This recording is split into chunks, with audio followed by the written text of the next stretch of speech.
What is an inclusion writer?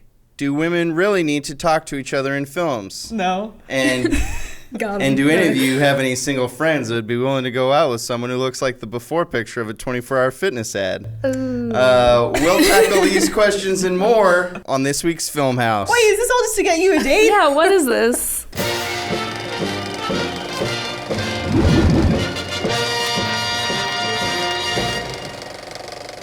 Hello, welcome to Filmhouse. This is a special episode for multiple reasons. One, this podcast is brought to you by Mac Weldon. Was that intense, or should I have done it more calmly? Hey, this podcast is brought to you by Mac Weldon. We do it sad now. This podcast is brought to you by Mac Weldon. Two, you know, we're having some growing pains. Celebrity guests. So famous. Yes, we have some ladies here, some women, some humans. Yes. Go ahead and introduce yourselves. Hi, I'm Autumn Farrell. I'm the sugar pine lady. You're more than that. You're an amazing editor. That's really nice. Creative. I would never say that about Wonderful myself. human being. Let's But I'll not let get her too compliment supportive. me. My name's Lisa Williams. You know me from Funhaus. Moderate editor. Okay, editor. Elise, don't undersell Yeah, yourself, come all on. right? And Incredible talent. thank you, there we John. go. All right. I'm Jade Robbins. I'm not an editor. Sorry. I work Rooster Teeth in development, assistant extraordinaire. Exactly. And that's kind of what I was going to do was both Funhouse and this building are going through growing pains. Adam is taking over some more responsibilities, and so I have kind of become the, at least temporary, testing out as the producer of Filmhouse. He just got back from the gym. Yeah, you know, he's very, very busy. Yeah, he is definitely going through growing pains. You know what I'm talking about? But yeah, so we were representing an eclectic group of the Rooster Teeth West building. We got Funhouse, we got Sugar Pine, we got Development. We're almost as big as the Austin headquarters. Close. Anyway, so today we are doing something special. We're focusing kind of on the ladies. And the reason for that is, I guess, maybe because Mother Day is approaching. I didn't realize that until Elise said it. But this weekend is all female-led films premiering. If you're listening to this right now and it's the weekend and it's just premiering, you can go see Breaking In, which is their tagline is "Payback as a Mother." Yeah, we talked about this a little bit because it comes out Mother's Day weekend. It's not about Mother's Day, from what I can tell. She's a mother in it, sure, but they're really, really relying on the Mother's Day marketing. Yeah, for this for movie. sure. That makes sense. Another movie is Life of the Party with one of my favorites, Melissa McCarthy. She's love also a her. mother in that. Yeah. Yeah. Too. Well, she's a mother and a player because, at least in the trailer, she bangs some 18-year-old boys. In the library. Yeah, in the library. Oh. What? Mm-hmm. Yep, it's a thing that happens. But yeah, I've just been realizing lately that I feel like it's been a long time coming that women start getting better representation in films. And, you know, it's not to say that there never was, but a lot of times there was some pigeonholing going on. But we're getting to the point now where women can just play roles, and it's not like, hey, this is a woman's movie. Like, I don't know. I guess because it's Mother's Day weekend, they're doing the Mother's Day marketing. But, for instance, this is the show I've talked about a few times. It's called Killing Eve, where it's just a spy drama. And I realized, like, halfway through the second episode that all the leads are women and that it's basically a very women-led show. But that wasn't something I wasn't going, oh, this is a ladies' show. Like, it was just, you know, we're reaching a point now, I think, in society where the studios are letting us make pictures that just are interesting and that, you know, don't have to be, like, specific, like, ladies movies made for ladies, things like that. The gender's not the focus. It's just it just happens to be a woman. Right. Yeah. Like it's more subtle. And so I was kind of overjoyed by that. Growing up, one of my favorite films, Now and Then, starring Rosie O'Donnell. Oh my god, I remember that one. And a young Rosie O'Donnell. Yeah. She's never been in anything else. I looked it up. Like Thora Birch and Christina Ricci and the other girl who played the younger character, they're all big stars, but then the girl who played young Rosie O'Donnell is not in anything. Yeah, or no, wait. A role of a lifetime. Yeah. You can't top Christina that. Ricci. Ricci was really, It's She's in the young bunch. Tom Hanks' wife. Rita Wilson? Yeah. Young her. I don't remember. They do like Red Rover. That's like all I can remember. That's from actually that movie. band at my school. That's the come around back to the end. It's dangerous. It starts with them playing Red Rover, and then it ends with them going out as adults playing Red Rover, and little kids can't get through their adult strength. Whoa. Yeah. But yeah. So if you guys want to talk about some movies that I just had some talking points that who are some female protagonists that had an impact on you. For me, Ripley. Classic. from Aliens. Yes, she was. Well, the role of badass. Ripley was originally written for a man. What? Yes. I actually didn't know that. And then it was... Wait, is that true? So, John, maybe You're part of the problem. I'm pretty sure that is true, though. That it was written for a man, and then they said, well, this could translate. That's the beauty of it. It could translate to being a woman. And what a woman, right? Yeah, and I think that's something that I, in hindsight, you look at a movie and you think, oh, this role couldn't have been played by anyone, or it could have been played by a woman. But when you're in pre-production and you don't know, a movie can go anywhere and become anything. I was reading that there are a few examples of that. One, when not Daniel Radcliffe, Daniel Craig was up for James Bond, everyone was like, he can't play Bond. He's blonde. Yeah. I said that. Yeah, I did too. And then Rob Reiner, when the guy who pitched Shawshank Redemption, the writer, he said he wanted to direct it, and Rob Reiner offered him a couple $1 million for him to direct it, and he was going to cast Tom Cruise and Harrison Ford as the two lead characters, which wouldn't have changed the movie really, but having Morgan Freeman, he's who you think about when you think about Shawshank Redemption. Yeah. And also Legion, Aubrey Plaza's character was originally written for some old skeezy dude. Oh. And she just went in and played an old skeezy dude. and it changed the whole dynamic. So great. Yeah, she's amazing. I love her. Yeah. I think the idea of adding more diversity to films, which is what an inclusion writer is about, which is that if those listening don't know, is that basically actors and producers and directors can put an inclusion writer in their contract, which says they can demand a certain level of diversity in the works that they are in. Which is what Frances McDormand She's all about it. said. She's all about it. That's how she ended. That's how the whole was it the Oscars Her or Oscar the speech, Emmys? I think. Right? Yeah, that's how they ended, and literally everyone took out their phones and typed What is inclusion. that? Yeah, I think she said that she didn't know what it was for a really long time as a professional actress. So she was like, this is something that more people need to know about to kind of put action behind Hollywood lip service. There's a physical way to go about getting more inclusion in films, which is pretty neat. To make it a legal cool obligation, really. Yeah. I know Ava DuVernay is coming under fire recently because she said, she tends to want to hire, especially at the highest level, female-led creatives, crews. She wants her AD to be, she's coming under fire for that. Her stance is, men were able to shape the system in their vision for 100 years.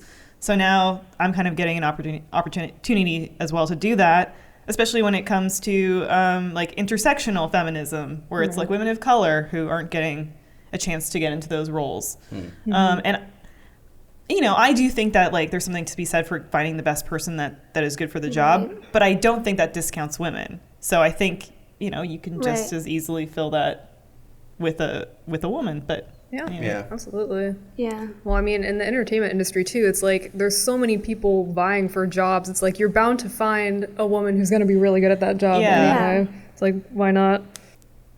Yeah, that was, I worked as an operations manager for a while, and we had to hire some assistant editors, and I basically realized that pretty much everyone we were interviewing was good enough for the job, so, yeah. Yeah, I mean, sometimes that's the situation, too, so, yeah, I mean, like Jade, when you came on, I was really excited, because I was like, I'm just kind of always excited when more women are hired and hired, and so I was like, oh, there are no women in development. At the time, like, there really wasn't much of a development department. Yeah, no, and like I feel like it's cool because I mean the other people on our team are 2 guys, and so anything I have to say is sort of like, what do you think from like a woman's standpoint? Because they have no idea. And like when I'm reading scripts, I feel like I get really excited when like a woman's role is portrayed in an interesting way, or like in a like, I don't know, just a new way, and not just the same thing over and over again. And then like a lot of scripts that I don't like is when it's like, of course, like, I don't know, just like isn't stereotype. Exactly, like your classic, cliche. like damsel in distress, like all those tropes and stuff. But yeah, so definitely something that I look at when I'm reading, or like if we're like trying to find a director or something, I kind of am like, let's get a woman. Yeah, absolutely. Well, you guys just hired Vicky. Yeah, 3.7, and she's wonderful. Great. Yeah, she's really cool. I've always been. It always ends up as like I will be in a room with 10 dudes usually in the editing bay, which it's never been like an issue. I've always thankfully worked with like respectful guys, and I've never experienced like discrimination or anything of that sort. But it is cool. Like, I interviewed a bunch of people for that job, and a lot of them were guys. There were a handful of women. And Vicky came in, she just killed it. So I was like, awesome. I get to work with another lady. Yeah. We're kind of just, hanging out, doing girl things over there. Syncing up. Yeah. I don't know, passing tampons back and forth. Just what we do. Yeah. Yeah. To me, I think it's sometimes it's opportunity based. It's not that it's that women maybe aren't necessarily being able to get their foot in the door, right? And I think that's the same for when it applies to race or any group that might be marginalized. So it's more of just a proactive stance of like, we're going to help women get their foot in the door more so than maybe they have been traditionally able to do. I know something that's also just kind of a tough thing for especially female directors is if you experience a failure professionally, you're a lot less likely to get that second chance. I don't know if you've heard about this at all, John. Like, I think it was like, I want to say Catherine Bigelow, but I might be completely wrong, that it was that she felt really strongly about this and talked about it a lot, that you look at a lot of like male directors who have a pretty big failure, whether it's like critically or financially, but they're still getting that like that next big project. DJ Caruso. He's like 5 out of 6 of his movies have been bad, and he still gets big ass movies. Yeah, or like your Brett Ratner, like, or even, and there's also the I forget who at Star Wars came under. Do you remember when there was someone at Star Wars who came under big fire saying that they wanted to kind of just start grooming female directors to get the experience to direct a Star Wars movie. And it was kind of like, whoa, like,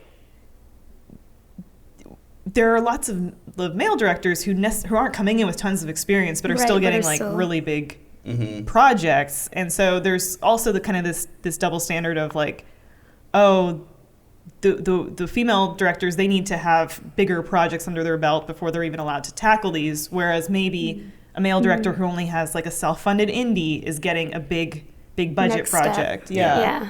And so there's that too. I think that like the inclusion writers sort of helps with that, to say like, well, you may not have been a cinematographer on like a big production before this, but we're still going to give you this opportunity. I think helps. Yeah, for sure. Yeah, and for the video podcast people, currently playing is Crouching Tiger, Hidden Dragon, the fight scene between Michelle Yeoh and that other lady. Michelle Yeoh is like one of my favorites. Yeah. She's amazing. And this movie is just the best. Super Cop. She plays the professional cop to Jackie Chan's bumbling cop. She's great. Mamours of a Geisha, Mameha. She's wonderful. Sort of sense of balance in that film. Yes. Great makeup. Yeah, I mean, like thinking of this makes me think. I mean, one of my on-screen heroes. Yeah, let's hear it. Beatrix Kiddo. That Kill was Bill. mine. Really? Yeah. Dude, those films are so fucking awesome. I when I was like 16, I owned so much Kill Bill merch. I still have like a Pussy Wagon keychain, and James was like, "We can't use that because I'll put it on like our mutual car key." And he's like, "No," he's like, "I'm not." He's like, "You might feel cool and badass." He's like, "But I'm not gonna walk around with a Pussy Wagon keychain." But then when people know, it's like, "Oh my god." Yeah, but when they don't, when they don't, like what the fuck? You know, I mean, again, like I don't think she's the best role model, but as an example of something that you would maybe not see on screen. Yeah, too just much. a badass lady, sure. like kicking ass. Yeah, I think a lot of Quentin Tarantino's female leads are like that, like where they're not like the best female role models, but they're like interesting characters, and they're like, I don't know. He's really good at taking what you would think to be like female exploitation and kind of turning it around to be like female empowerment. Weirdly, yeah. So I'm always like kind of. I'm never like totally sure how I feel about like his female leads, but I always kind of leave feeling like empowered weirdly. Yeah. I'm like, maybe I shouldn't, but I do. Yeah. So I feel There's. like, What were you gonna no, say? you go ahead. No, you go. But is it on the same topic? Because I was gonna fight. Oh, you're gonna switch it up? switch it up. Well, I was just gonna say another one of mine. Oh, okay. I was just going to say You that also premiering this weekend is a movie called Revenge. It's a smaller indie film, and it's only kind of playing in artsy-fartsy theaters. So nationally or internationally, you might not be able to see it. But if you do have a theater that, plays smaller indie films, I'd say go check it out. It's a play on, or not a play on, there was a really weird trend in the 70s where it was revenge films like Kill Bill, which I think Kill Bill takes inspiration from, but they were skeezier because they were made by dudes and they were basically labeled rape revenge movies where it would start with a woman being attacked and then she'd go and through the whole movie, getting revenge. I spit on your grave, that sort of thing. Yeah, sort of thing. So this movie Revenge is that same formula except it's a female director. And a lot of the reviews I was reading was saying that it's kind of a reappropriation of that genre. And so I'd be interested to go see it because it looks like fucking badass. Like she melts her own wound, seals her own wounds and stuff with a piece of metal, hot metal. I saw something about that movie that it kind of flips the notion of the male gaze on its head, which is a term. I didn't just make that up. But just kind of the when you're sort of exploiting a woman on film in terms of visually, you're filming her in such a way where it's just really, I don't know if invasive is the right word, but you're really sexualizing her, and you're but yeah, so it uses a lot of gore and gratuity in certain ways to kind of do the flip side of that, which is interesting. That's cool. But don't get me wrong. I mean, I'm no prude. Some people are really proud of their bodies too, and they like showing them off. But yeah, that movie looks good. It also looks visually cool and just a lot of cool action sequences. I think I only saw half of that trailer, and she gets stabbed in the stomach. Yeah, she lives. She falls off of a cliff and lands on a knife, on a tree, right? Yeah. Oh what no! The fuck. All right, cool. Yeah. Jade, who are you gonna say? Oh, I was gonna say another sort of unconventional one that I saw a girl with the dragon tattoo again recently. Oh, yeah. Wait, the Swedish one or the American one? I've seen both. And Elizabeth Salander, she's also not role model, but I think she's a cool sort of impactful female lead. She just, I feel gives no fucks and I don't know. Yeah. It's also a badass. Totally. I always think for me Clarice Starling and Silence of the Lambs is one of the most enduring feminist protagonists ever.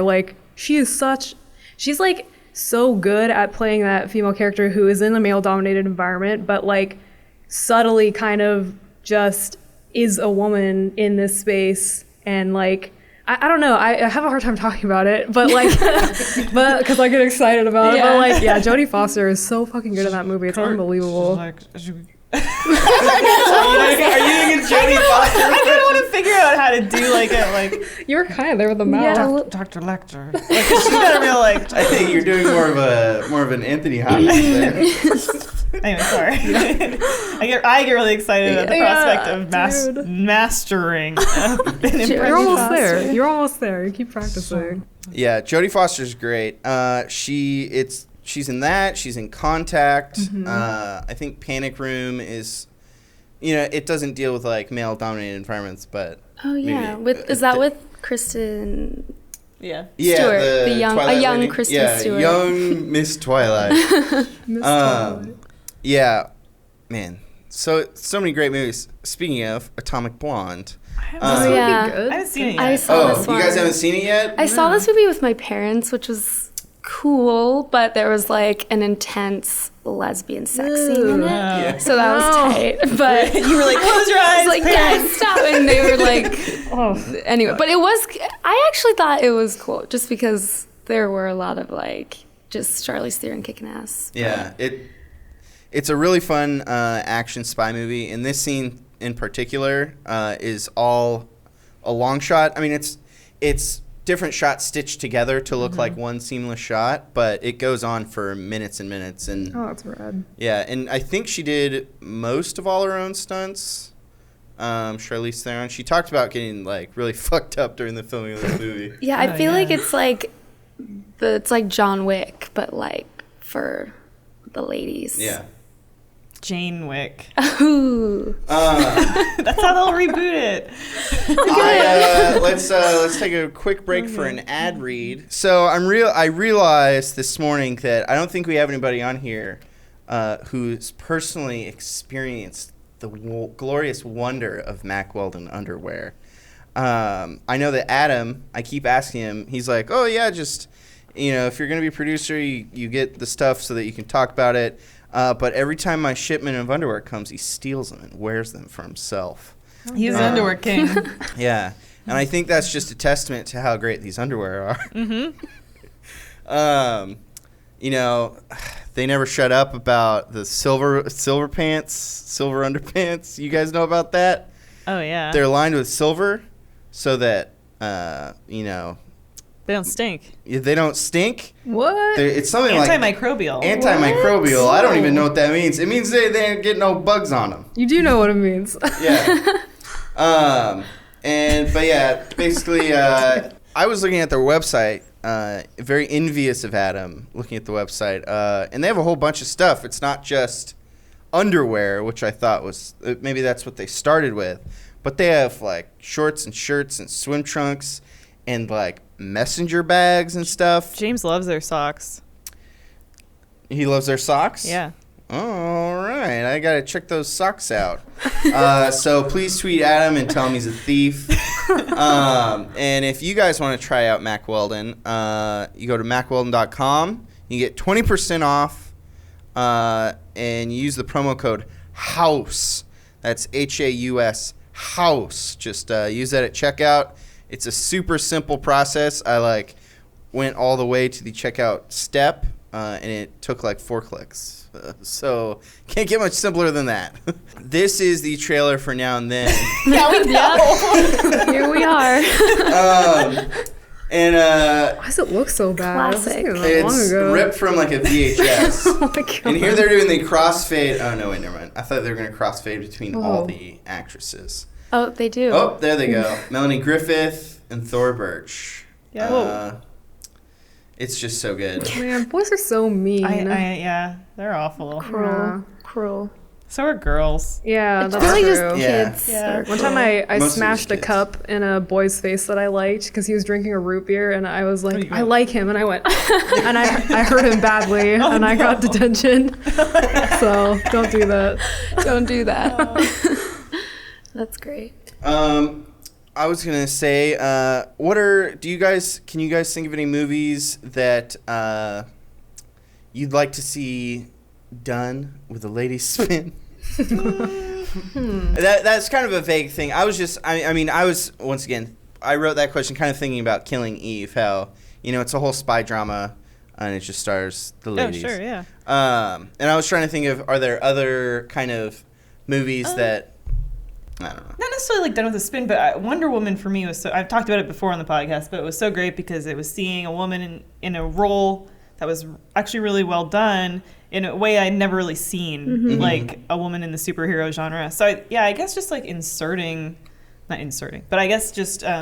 casting women in roles that don't normally get. Yeah. This might be random, but I feel like it'd be cool to do like a movie that's like Odysseus's journey, but like a lady. Oh. That'd be tight. Wouldn't that be cool? Yeah, that would be really cool, actually. Yeah. I'm going to Google Odysseus. Well, it's like, it's, or is it Ulysses or it's Odysseus, right? Where he the Odyssey. And he goes on his journey. And, like the 12, he's gone for like 12 years and his son. Yeah. Or even if you like put a spin on it and it was like, because in the story, traditionally, like his wife's waiting at home for him and then she has a bunch of suitors harassing her and stuff. Yeah. And then he has to kind of like come back and break it up. Right. But if you put a spin on it where you're like, you do it from her perspective and she's waiting at home for him, she's getting harassed by all these dudes, and then eventually she's like, fuck it, takes them out, and then it's like, I'm gonna go get this philandering, globe-trotting god killer back, and then she ends up like doing that would be cool. Maybe it's like those different perspectives of this of what we. Like subverting the expectations. Yeah. I read the Wishbone version of the Odyssey, so I think they cut all that stuff out. Wait, you read it or you watched it? I read it. Oh, okay. And it had the flip book thing where he ran across the top of the page and then parachuted down the side. Oh, it didn't have anything to do with sailing, so I'm not sure why they used that one, but Wishbone was great. Wishbone was the best. Remake Wishbone with a female Wishbone. A little like cocker spaniel. I would watch that. I just thought of this right now in the heat of the moment, but I think a Blade Runner with a female protagonist would be really cool because like that movie is both those movies are so centric on like the male protagonist, the male like brooding fucking thing. He has all these like female love interests. I think it'd be cool to see that spun around a little bit. Yeah. But have you guys seen the latest or the first Blade Runner recently? And there's this like part in it where he like really manhandles her and like and I hadn't seen it in a while and I watched it again. I was like, I don't know how I feel about that. Yeah, that's like it was one like of those very aggressive. Yeah, but I mean, I still love the movie. It's like older movies sometimes. Those like sexual scenes are very aggressive. Yeah. A woman was always she's being like, no, shook. please no, please no, and he's like, nope. Yeah, doing like it. Nowadays that would absolutely not be like a sexy thing. I think back then it probably was like she just needs to be convinced. Right. Was always when she says no, up. she means it's okay. If somebody made a Vasquez like spin-off story, I would watch it. I watch the shit out of it. Vasquez from the Aliens. From Aliens, yeah. Is my for the audio listeners, I was just pointing at the screen and saying Vasquez. There she is. Well, cool. It's been great having y'all on here this week. Trying something new, trying different things. And there's this ending segment that I wanted to see if we could keep going, which is basically what we're watching right now. Maybe if you don't have to, but if you can think of something that you'd like to recommend, maybe something you're currently watching that's available to stream right now. For me, it's the show Brain Dead. Oh, yeah. It was one season on ABC or CBS over the summer with Mary Elizabeth Winstead as the star and Tony Shalhoub as the antagonist. And it's basically space bug aliens crawl into people's brains and take them over, and they're trying to like shut down the government through like just infighting. And it's all very kooky and weird and funny. And it's available on Amazon Prime streaming. And I highly recommend it. Hell yeah. Check that one out.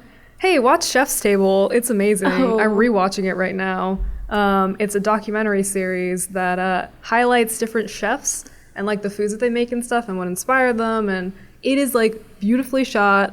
All the stories are really cool. The editing's amazing. They're like very well crafted episodes. Watch it. It's great. I was talking with Bruce about the Nanaka episode. Isn't it amazing? And it's actually topical here because it's two female sushi chefs. Yeah. Did you say Nanaka? Nanaka. Oh. Which episode is that one?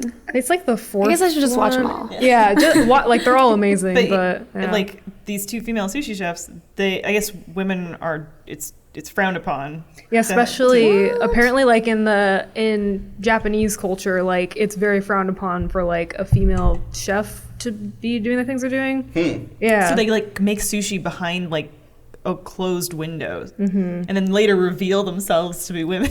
Yeah, isn't that crazy? That's nuts. Yeah, it made me really like angry when I was watching it. It's like these poor women. I know, it sucks. Yeah, and they were talking about too how like she's just the type of person who like she just wants them to focus on the food, so she doesn't even want them to like think about it's a woman chef back there. She like just wants it to be completely departed from like herself, you know, which does kind of suck. Yeah, but damn. what are you gonna do? What are you gonna do? Don't be a woman, idiot. Like, come on. And in closing, take Autumn's advice. Don't be a woman. Idiot. We'll see you next week. That movie, Who Framed Roger Rabbit, though, that wasn't really marketed towards kids per se. Pee Wee Herman? It's supposed to be Roger Rabbit. It was supposed to be a little older. I guess, but it still had Bugs Bunny and you're right. You're Mickey right. Mouse. Yeah. You're right. Yeah, they're trying to fuck It's us like up. Dumbo the Clown and Trauma. They're trying to fuck us up. But Oh, this Marge, makeup. Marge. There it is. There it is.